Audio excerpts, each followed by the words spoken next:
Hello, welcome back.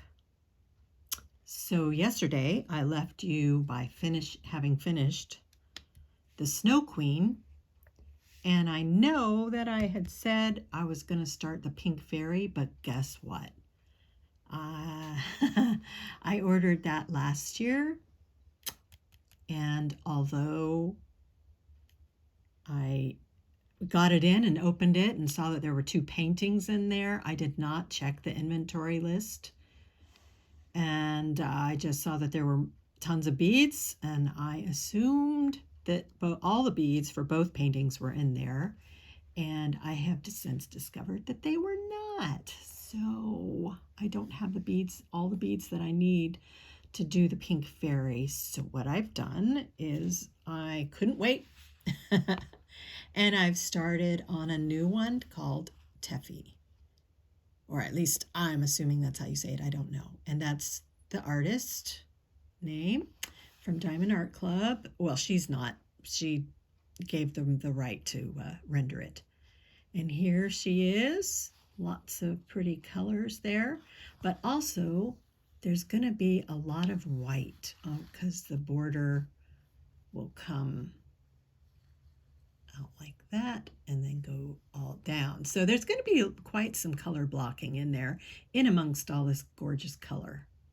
So here are the symbols, and there's 58 colors, and here's the DMC code corresponding with that. I, as you know, choose to work with just my little pots my little containers that have numbers. So here's number 57. Now you'll notice that 58 is empty. What happened? Did I not receive those beads? No, I received those diamonds. And guess what? They're all in a larger container because there were a ton of these beads because there's a lot of this color and one other color. And this is one of the large containers from the Elizabeth Ward kit, so I'll link that below. And I'm just going to leave them all in here and leave it sit out on my desk with these other containers that have so many. So because there's so much of that one color, well, actually 2 colors, but I have brought out my blue tray that I do love when there's lots of diamonds. So as you can see, I've poured lots in and got them all stirred up and ready to use. And then when I get to the other more colorful areas, I'll just be using my favorite white tray here that I got with I may have even received it with my very first diamond painting kit. I don't know, I received it that long ago, and I just love that one. For some reason, it fits my hand. I just know how to work with it really well, and so I keep going back to that. Right, so I started my color blocking. As you can see here, some of it already. So there's a lot. There's a little more up here that you can't see, but to get myself started and to not be so, oh my gosh, this is never going to end, which is what mind games do. I boxed some areas. I actually boxed the whole area and made my grid sections. And I've just been working in them one grid at a time, and lo and behold, I'm almost done. So you will notice that my diamond, hopefully you can see me diamond paint. I worked on trying to update my recording method here. So I've got my phone sitting on in a I don't know what you call it, but a tool that will clamp your phone to another object and keep it still. And then I can record from above. I'm actually using a microphone stand that I have with a boom arm. And yay, I didn't have to spend any money for that. I already had it, and my very dear sweet brother-in-law he's big into sound and has lots and lots of accessories and cables and whatnot. And he had the perfect phone clamp for me. So that's what I'm using. So thank you very much to my brother-in-law. All right. I think one of the other things I wanted to talk about was you will notice that this painting, you will not notice. I haven't told you yet. This painting, or all paintings from Diamond Art Club, the glue is poured on the canvas and left to set. I don't know the how process that entails, but that's how paintings that come with a clear covering, excuse the crinkle, but something such as this was covering the entire canvas, and I removed it back a section at a time and replaced them with release papers. And up here you can see release paper that I actually made from, this was sticker paper to go into the printer, and you peel peel here, and I peeled it off, and when I peeled it off I said, oh, that's exactly what I need to stick to my diamond paintings. So I just cut it up into 4x6 rectangles, and there you have it. So I choose to do that because it's hard for me to see. Let's put it this way. I like a contained area or a defined area that I'm going to diamond paint in on my canvas, rather than just peeling it back and doing willy-nilly. I did that with my first one because, you know, it's over time. You just discover what you like and what works best for you. And as I've gone along, this is what works best for me. I like not necessarily being able to see the whole canvas. It reveals slowly then, and it gives me a defined area to work in, and I feel a sense of accomplishment with each square or rectangle that I unveil. So I really like that. I started off using strips, so I would just cut a 4-inch strip and have it most of the way across, or however far it would cover, and I would fold them back. And to make it a little more manageable, I've cut them into 4x6 rectangles, and then I personally choose to fold those in half. There's nothing to say you couldn't cut them into 3x4s or 3x3s or 4x4s. I think I covered in an earlier video that the 3-inch mark is about the width of your hand. So if I'm sitting here, I have that 3 inches. I can reach across without having to get into, if I had a bigger area uncovered, this would be harder for me to reach without getting into glue tacky area. So 3 inches seems to be pretty standard in that regard. So, and by folding it, I get a chance to use some cover minders, which I'm actually using the one Diamond Art Club sent me. Came in my latest diamond that I bought from them, diamond kit that I bought from them. So that was a nice little surprise. And so the paintings, any paintings that you receive that already have this opaque covering to them instead of the clear, that means that canvas is on a double-sided adhesive.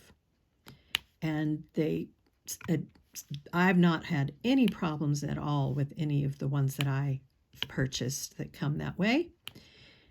The only issue with them is that you sometimes get what's called rivers, and that's just a little vein running through, and you can see it in the glue. It's just a little raised area. In the right light, obviously you're lifting, you're like, what in the world is that?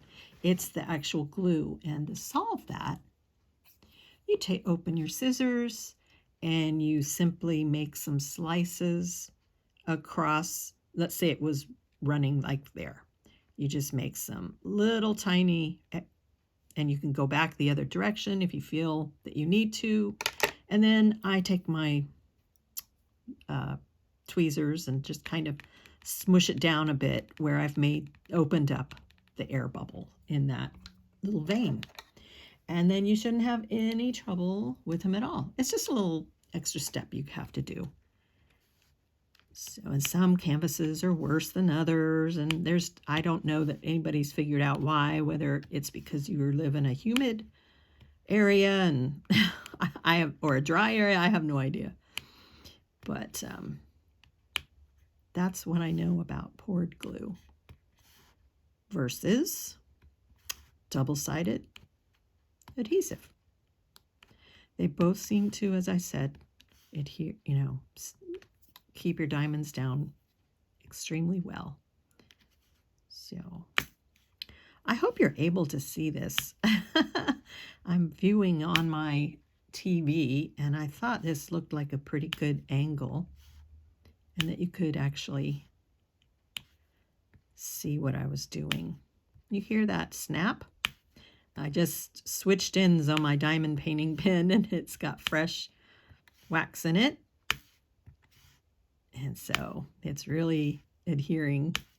And I don't use a lot of pressure when I diamond paint. I feel like if you need to use a lot of pressure, I wouldn't be doing it for very long. So I tend to have a pretty light hand. This is supposed to be a stress reliever after all. So I don't know, maybe some people need to start out by pressing a lot, and as you work that stress out, you get to where you I don't know. But yeah. So this is a fun little way. And of course, you can see I'm still kind of haphazard when I do it, but I do finish one little area.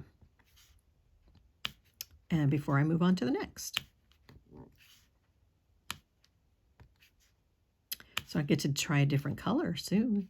And I think it's my other color that is going to be in a tray, which I've got prepared. I brought it out because there were so many beads of these two colors. Let's see, the other one is number 51. So it's a slight, I don't know, what is the cast to it? 58 seemed pretty white. Well, they both do in this light, don't they? Let me see if I can fix the lighting just a little bit better. No, that just makes them yellow. On the canvas, it looks like one is, let me put them in this, slightly, I'd say green. 51 has a kind of minty color to it, whereas this one seems pretty white.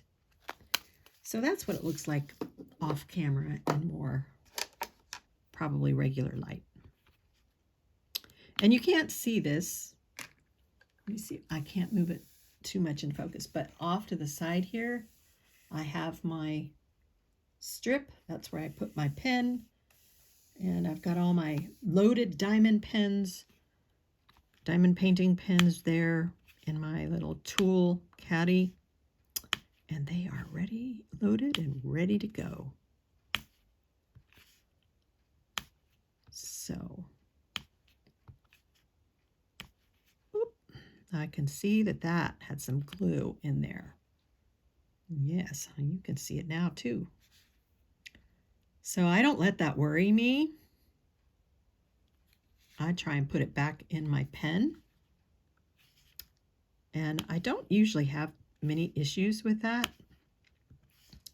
Some people have said that it's because there's old wax in your pen, and I know there's old wax in my pens.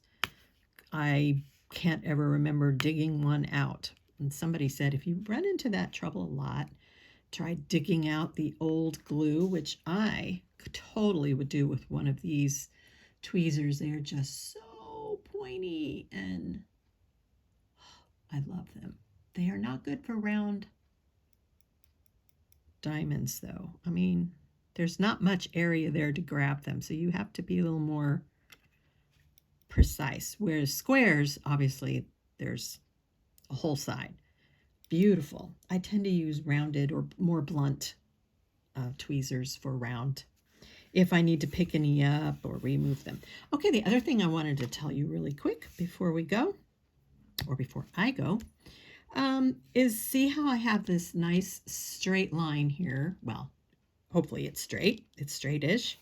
And here, there are some people who they find that as they continue on with their painting, they almost have a gap with each segment that they've done. So they will stagger their diamond painting. For example, they will, see, that's why I don't like these pointy ones. They will just do every other one. This one, skip, lay that one, skip this one, and have a more zigzaggy edge to diamond paint in. And the same with this one. They'll lay one, skip one, lay one, skip one, so that when they meet the two sides, they feel it gives them a better look. So again, there's no right or wrong way, right? That's the mantra here.